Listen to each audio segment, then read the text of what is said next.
Olá pessoal do YouTube, eu sou o mestre nacional Lucas Fonseca Piccoli.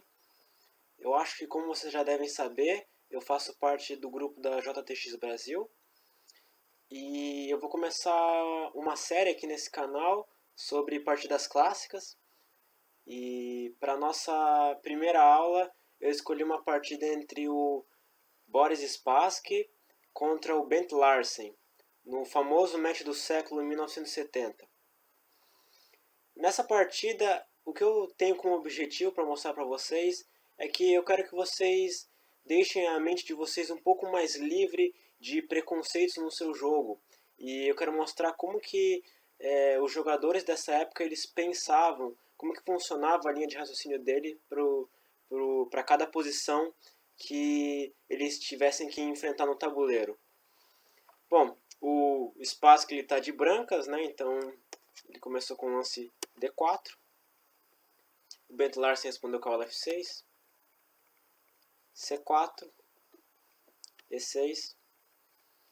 Cavalo F3. E B6. Bom, a gente está numa Índia da Dama. O Bent Larsen ele costumava gostar de jogar esse tipo de posição, que geralmente o tipo de contrajogo do preto ele se baseia nessa diagonal aqui. E com essas rupturas C5 e D5. Aqui o espaço que escolheu o cavalo C3, bispo B7 e bispo G5. Bispo E7, E3 e aqui o Bent Larsen escolheu o roque. O espaço que ele comenta aqui nessa posição que geralmente o mais jogado nessas posições é cavalo E4, que busca uma rápida simplificação no jogo para tentar de forma mais fácil conseguir a igualdade nessas posições. Mas aqui ele comenta que o Larsen é um jogador muito combinativo de posições caóticas, ele gostava de manter mais as peças no tabuleiro, então isso não era, esse lance não era de acordo com o jogo dele. Bom, aqui podia seguir bispo F4, já foi tentado pelo Spassky. Daí aqui seguiu o bispo B4 e dama C2. Essa partida empatou, foi uma partida entre o Spassky contra o Lutjgorb, em Leningrado, 1960. Também foi tentado aqui cavalo por E4, que é uma opção bem natural também. Bispo por E4, bispo F4, roque, bispo D3, bispo B4 e rei F1 aqui. Nessa partida o Spassky ele não se deu bem, ele perdeu para o Lugaevski em Moscou em 1961. É curioso essa posição que ele deixa tomar esse cheque e perde o roque, né? Mas aqui é uma posição que ele depois vai jogar provavelmente G3 e G2 e vai fazer o roque artificial. Mas não foi isso que o Bent Larsen escolheu, ele escolheu o roque aqui. Bispo D3, C5, roque. Até agora tudo normal, posição de abertura, né? E aqui o Bent Larsen ele comete um erro. Ele joga cavalo C6 aqui. Esse lance ele tem um problema. E eu gostaria que você pensasse em torno de uns 5 minutos e procurasse qual foi a jogada que questiona esse lance. Por que esse lance é um lance duvidoso aqui?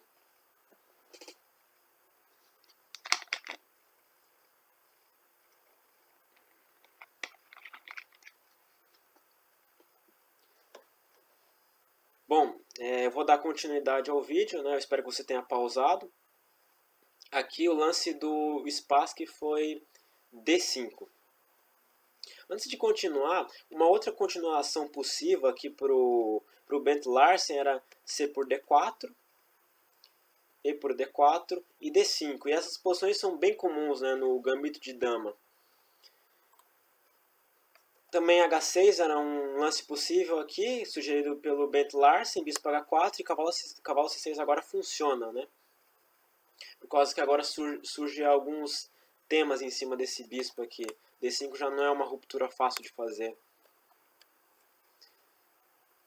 Outro lance possível também aqui era, como eu já havia falado no início do vídeo, que era uma ruptura bem comum, era D5 aqui. Daí podia seguir dama E2, cavalo C6, torre de AD1, C por D4, E por D4, cavalo B4, bispo B1, D por C4, cavalo E5. Essa foi uma partida jogada entre o Janowski contra o Yates em Semmering, em 1926. Essa partida deu um empate. Mas bom, aqui o Spassky voltando, o Spassky jogou D5, que já questiona o posicionamento desse cavalo, né? Porque ele deixa ocupar espaço no centro. Então não foi um lance bom. Aqui o Spassky jogou cavalo, o Bent Larsen, me desculpe, jogou cavalo B4, tocando no bispo de D3. E aqui também é outra posição que eu quero que você pense de 5 a 10 minutos e me diga qual que é o lance que as brancas têm que fazer nessa posição.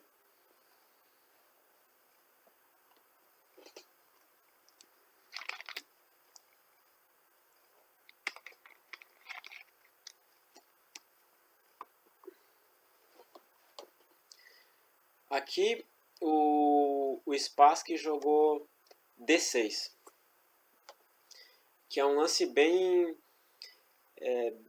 antinatural, né? Ele está sacrificando o peão, mas aqui, se você tiver bem estudado os temas táticos, você vai perceber que depois de bispo por D6, ele tem um lance bispo H7 nessa posição.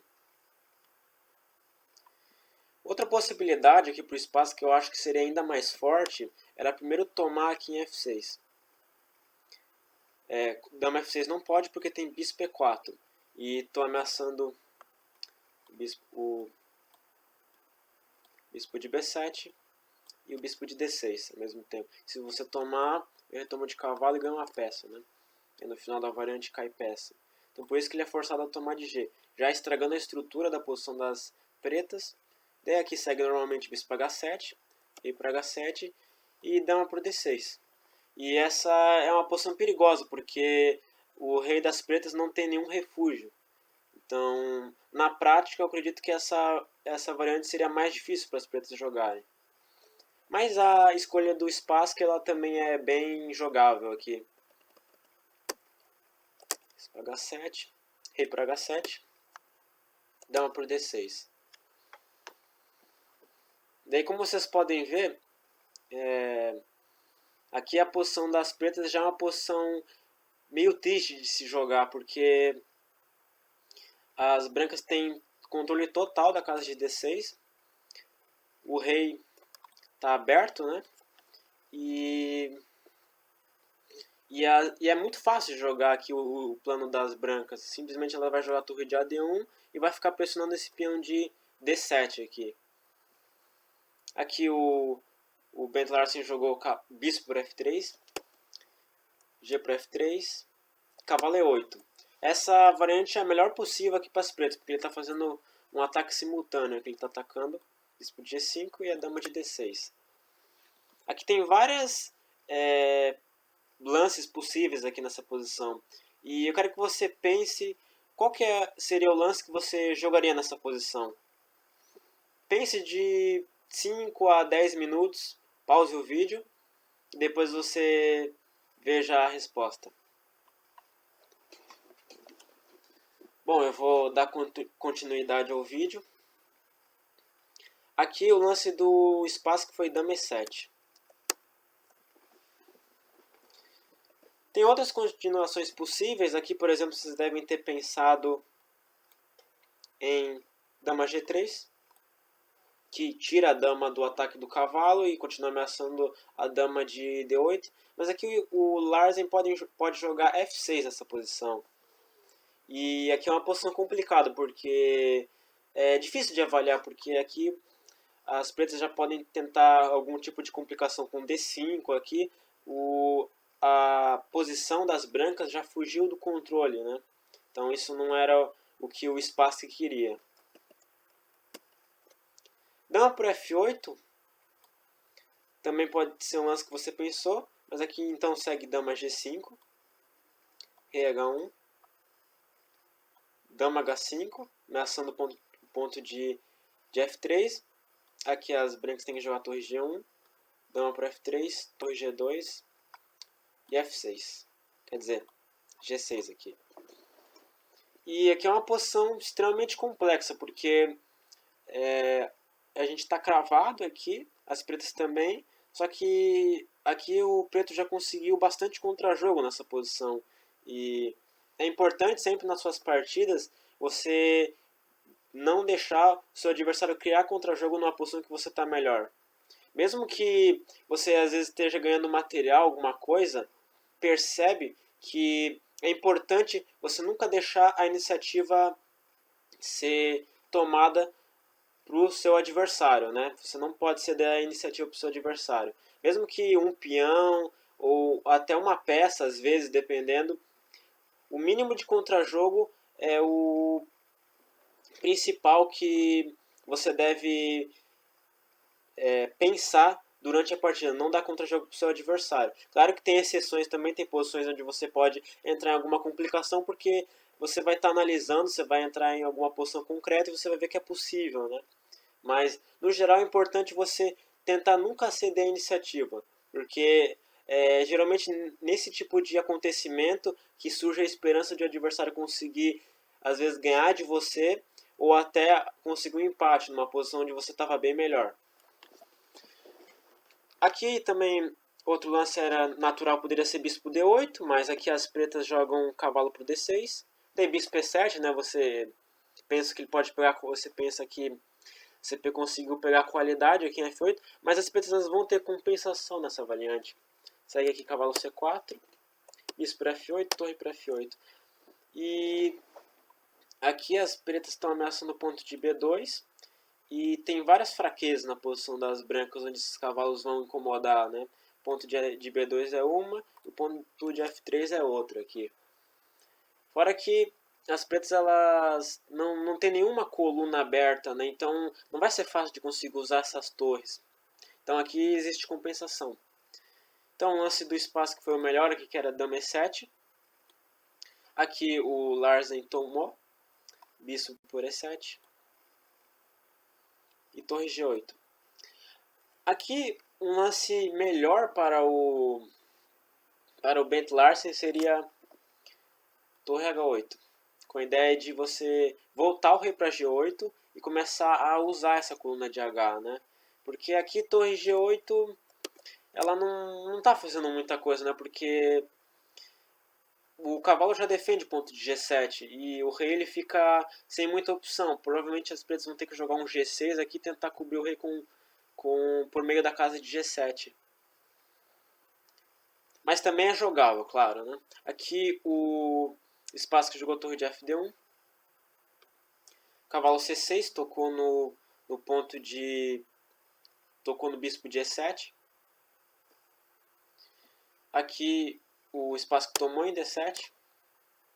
Conseguiu já a sétima nessa posição, então isso já foi uma vitória estrategicamente falando, né? A posição é bem mais agradável de se jogar de brancas aqui. O Bent Larsen jogou cavalo E5. Começando a tocar em F3 aqui em C4. Torre B7. Cavalo C4. E cavalo E4. Aqui é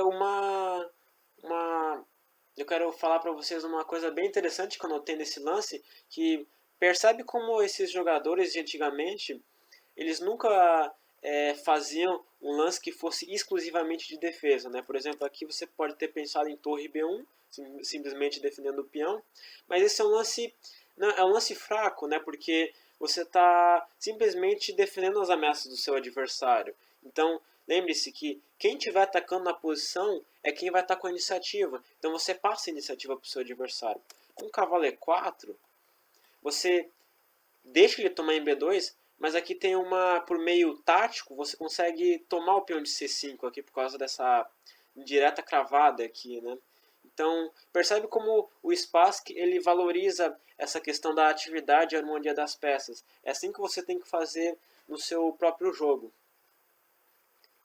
Aqui tanto que o Larsen não jogou o cavalo por B2, aqui ele jogou o cavalo A5.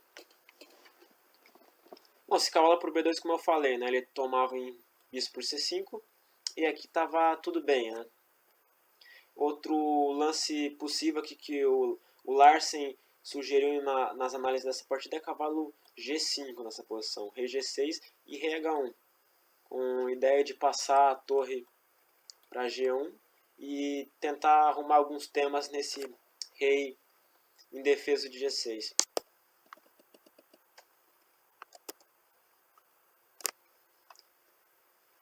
Aqui então, forçado torre D7,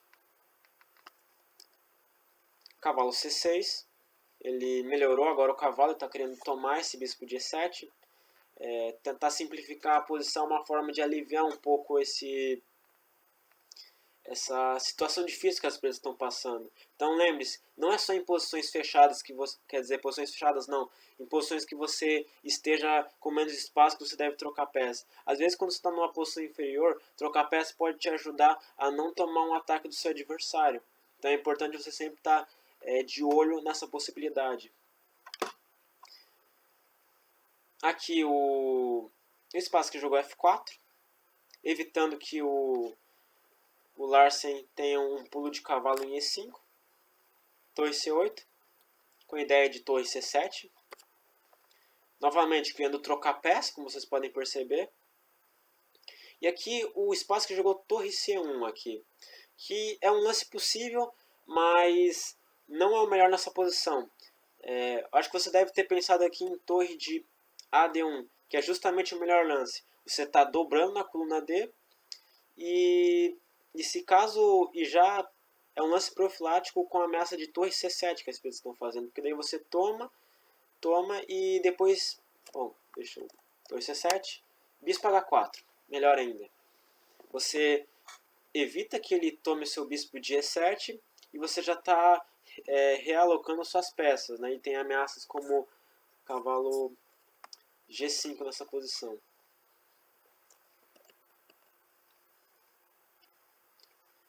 Mas torre C1 tem uma ideia clara que é tentar explorar o tema tático aqui da coluna, né? Um lance como... Bom, aqui ele jogou A5. Um lance como torre C7 aqui já não ia funcionar, porque torre por C7, cavalo por C7, como eu falei, foi uma medida profilática, que as brancas têm bispo por C5. E continuam com vantagem nessa posição. Bom, cavalo por E7 pode ser um lance que você tenha pensado. Se cavalo por E7, as brancas tomam em E7. Torre C7, torre por C7, cavalo por C7 e B4. Desculpe. B4. Novamente explorando o tema da cravada aqui. Então o Larsen ele evita essa ideia jogando A5. Então o Spassky responde com A3, novamente com uma possível ideia de B4 ou tirando a casa do cavalo de C6. Eu imagino que seja mais para restringir esse cavalo, que agora esse cavalo não tem casa, como vocês podem perceber.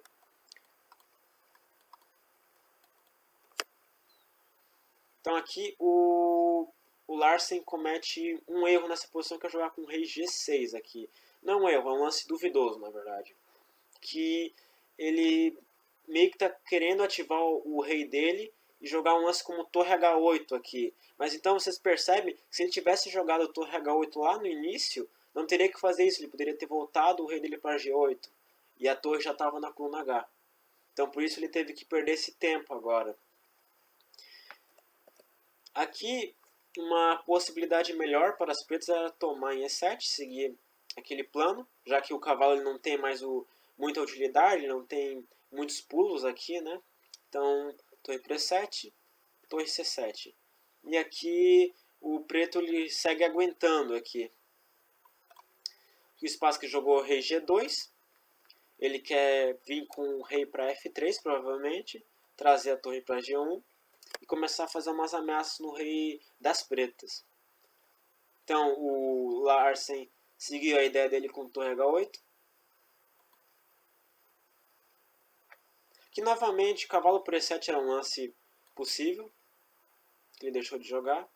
Então torre H8. E aqui o espaço ele joga Rf3, que é um lance bom. Só que aqui ele acaba deixando as pretas dar um pouco de ar à torre de H8, dando o peão de H2. Um lance melhor aqui seria a mesma ideia, só que sem dar o peão com torre de G1 aqui. Por exemplo, cavalo por E7, rei F3, rei H6, torre por E7, torre C7, cavalo D6, ameaçou F7, torre F8, cavalo C4, já está batendo em B6. Então tem que jogar torre B8 aqui, torre D1. E as brancas conseguiram ocupar a coluna de D.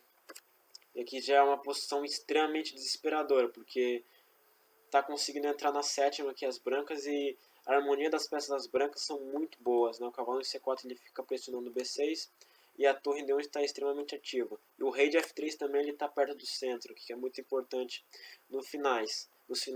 Lembre-se que os reis nos finais é uma peça extremamente valiosa no centro.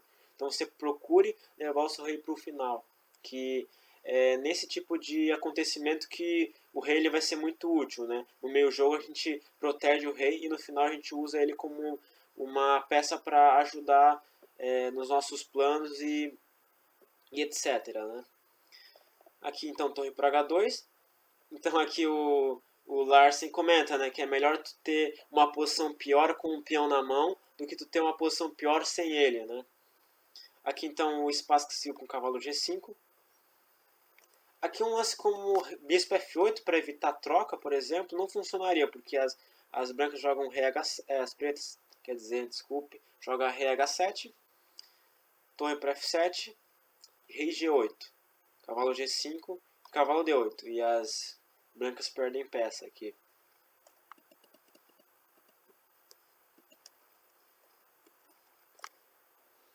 Bom, aqui é uma posição crítica e eu quero que você pense qual foi o lance que o Larsen jogou aqui nessa posição. Que lance que você faria aqui de pretas? Pense de 5 a 10 minutos.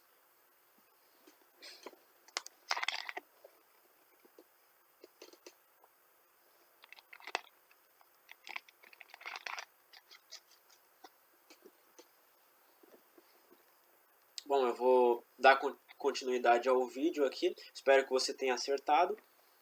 O lance que o Bent Larsen jogou foi E5 exclama. Que vocês podem perceber que quando esses jogadores de antigamente, quando eles estavam em posições piores, eles sempre procuravam complicar ao máximo a posição, mesmo que eles tivessem que correr riscos, né? Porque vocês percebem que eles não gostavam de ficar numa defesa passiva na posição, porque já deve, por exemplo, ter acontecido na partida de vocês ficarem defendendo, e daí uma hora você não consegue defender tudo e acaba caindo alguma coisa no final, né? E geralmente é melhor você correr riscos complicando a posição do que você ficando numa defesa passiva sem dar atividade às suas peças. Novamente, voltando àquele conceito de você valorizar a iniciativa no jogo de xadrez. Aqui então o espaço que seguiu aquela ideia dele que eu falei para vocês de jogar torre G1 e tentar algum tema no rei de G6. Aqui o Larsen jogou E para F4, liberando a casa de 5 para o cavalo. E aqui o espaço que jogou um lance muito fino, aqui que é bispo D6.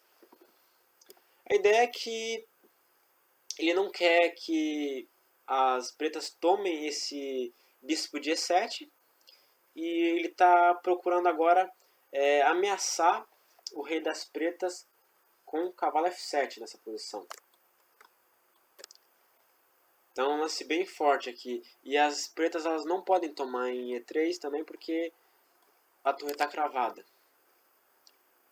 Então o Bent Larsen ele foi forçado a capturar esse bispo com o cavalo para o D6.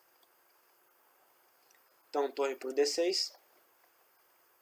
F6. Cavalo E6. E aqui então Então aqui foi cheque, né? E agora o Larsen ele tem que escolher entre duas opções.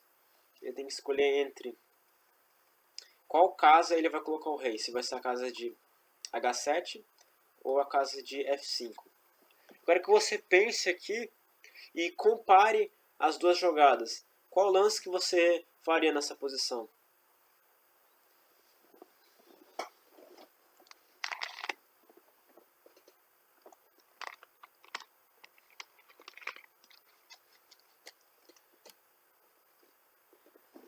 Aqui então o Larsen jogou rei F5. E como vocês podem perceber, o lance rei H7 ele é melhor nessa posição. Mas, de novo, aquilo que eu falei para vocês. Que os jogadores dessa época eles valorizavam muito a atividade das peças. Então, mesmo que rei H7 fosse o melhor lance, é um lance passivo aqui, porque ele está voltando o rei. E no final a gente sabe que a gente tem que colocar o nosso rei no centro. Por isso rei F5.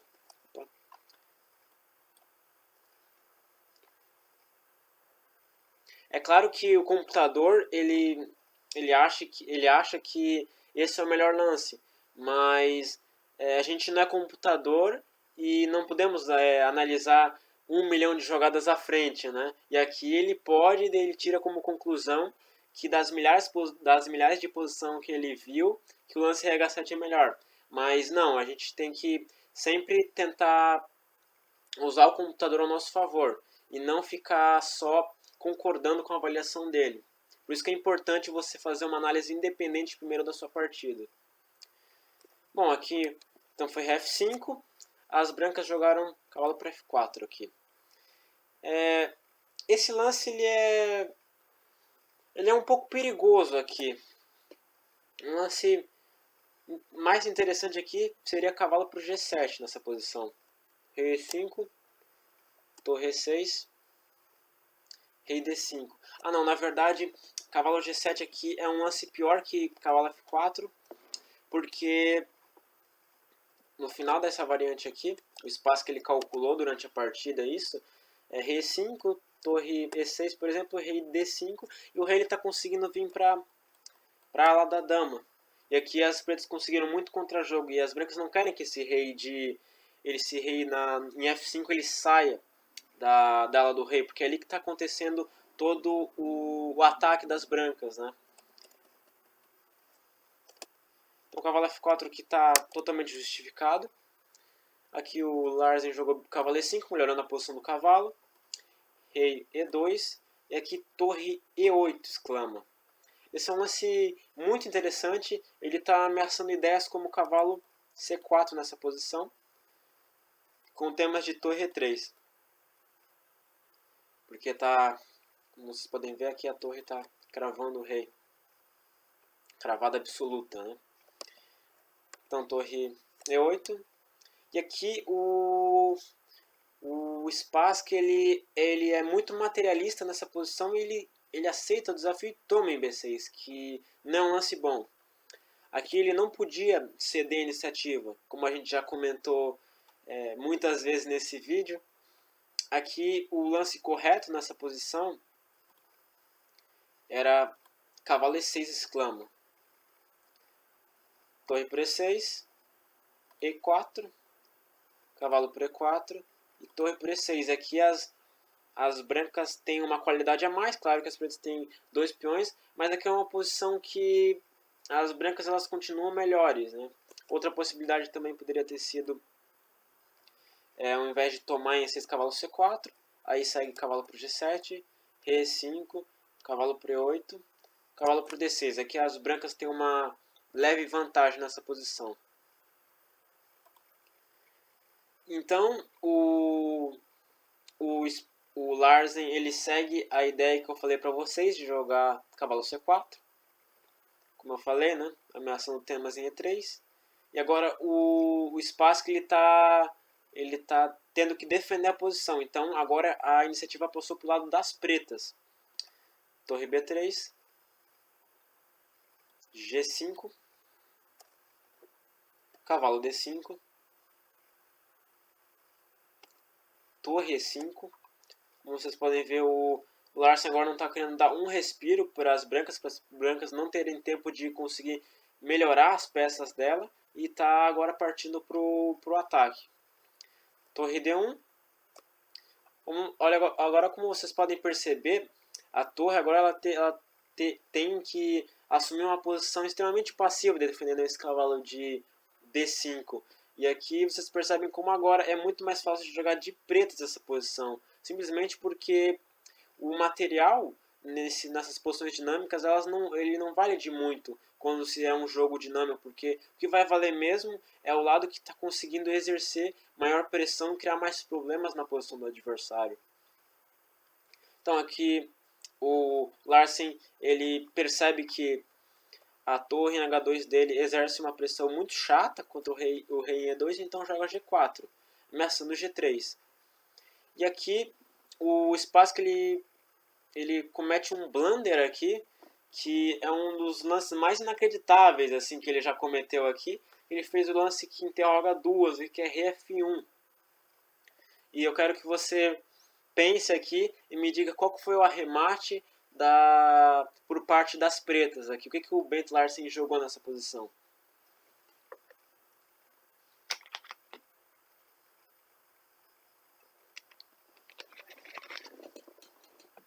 Então aqui o Bent Larsen jogou torre H1. Vocês percebem que essa torre de D1 ela está sobrecarregada, né? Ela tem que ficar na defesa desse cavalo de D5 e surge o tema na oitava, né? Então torre H1, bem tranquilo, né? Rei E2 e torre para o D1. E vai cair o cavalo de D5 nessa posição. Aqui o espaço que ele abandonou.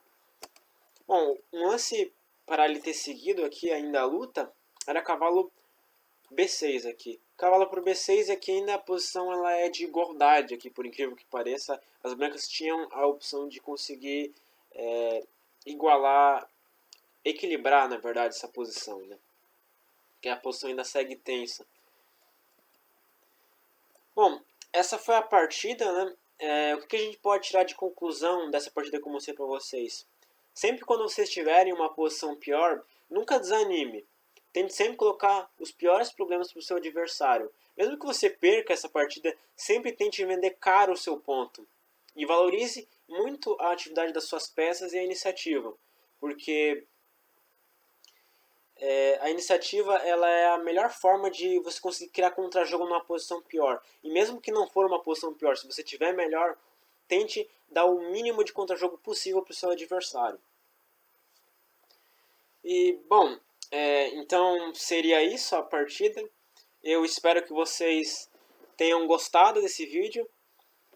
Se você não é inscrito do canal, eu peço que se inscreva no canal, no botão vermelho aqui embaixo.